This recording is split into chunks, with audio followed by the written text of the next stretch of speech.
इन दिनों सरकार के समर्थन मूल्य पर अनाज की खरीदी चल रही है, धान की खरीदी चल रही है।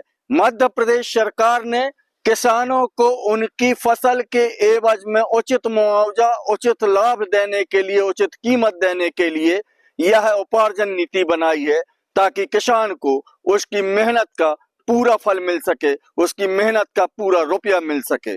और सिवनी जिले में लगभग 80 से 90 केंद्र बनाकर ये खरीदी की जा रही है। पर क्या किसान इस खरीदी केंद्र में जाकर अपनी मेहनत का, जो उसने खून पसीना इन खेतों में बहाकर उस फसल को उगाया है, उसकी सही कीमत मिल पा रही है?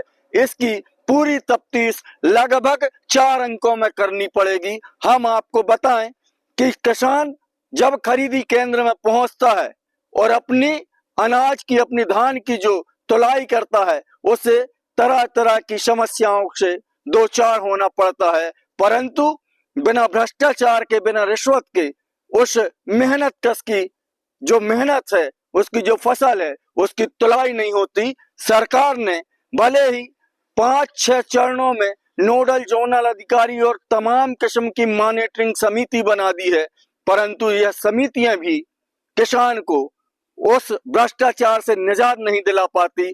अगर यह कहा जाए कि उस पूरे भ्रष्टाचार के खेल में सभी विभाग के जो नोडल जोनल अधिकारी है, जो मॉनिटरिंग समिति है, वह भी संलिप्त है, तो यह अतिशयोक्ति नहीं होगी। हम पूरी जानकारी तफ्तीश से और ग्राउंड जीरो से जाकर आपको उस हकीकत से अवगत कराएंगे।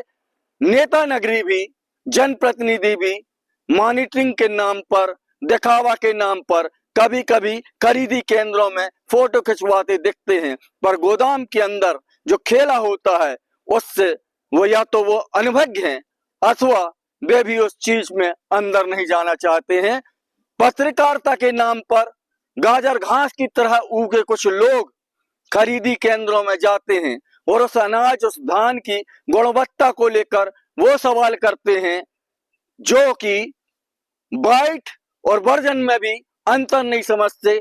ऐसे लोग पत्रकारिता की आड़ में गोदाम में जाकर खरीदी केंद्र के संचालक हैं उनको चमकाते हो। एकांत में होने वाली मुलाकात के बाद सारी बात सेटल हो जाती है, पर सरकारी तंत्र, जनप्रतिनिधि और कुछ एक पत्रकारों की इस तरह की हरकत से लुट रहा है किसान।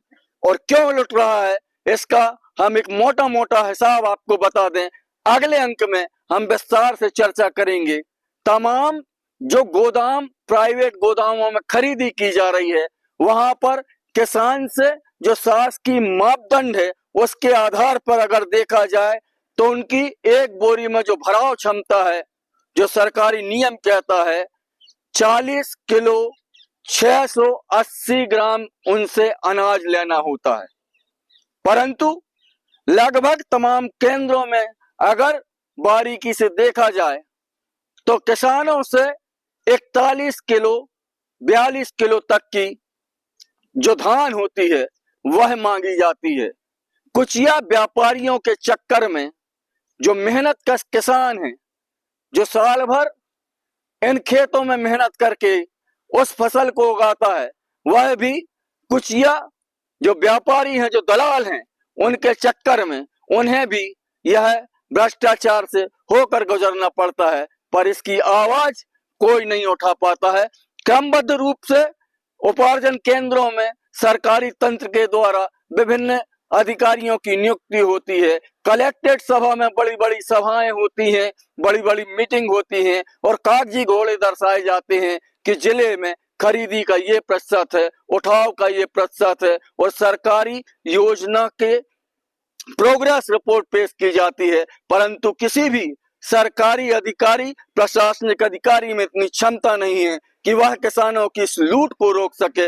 विस्तार से हम इस बात पर चर्चा करेंगे आपसे और बताएंगे कि नोडल जोनल सर्वेयर और मॉनिटरिंग अधिकारी किस तरह से गोदामों में जाकर सिर्फ औपचारिकता करते हैं, तथा कथित पत्रकार जाकर किस तरह की वसूली करते हैं, और जो गोदाम के मालिक होते हैं वो किस तरह से इन किसानों को हक में डाका डाल रहे हैं।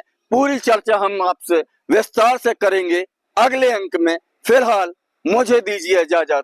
नमस्कार।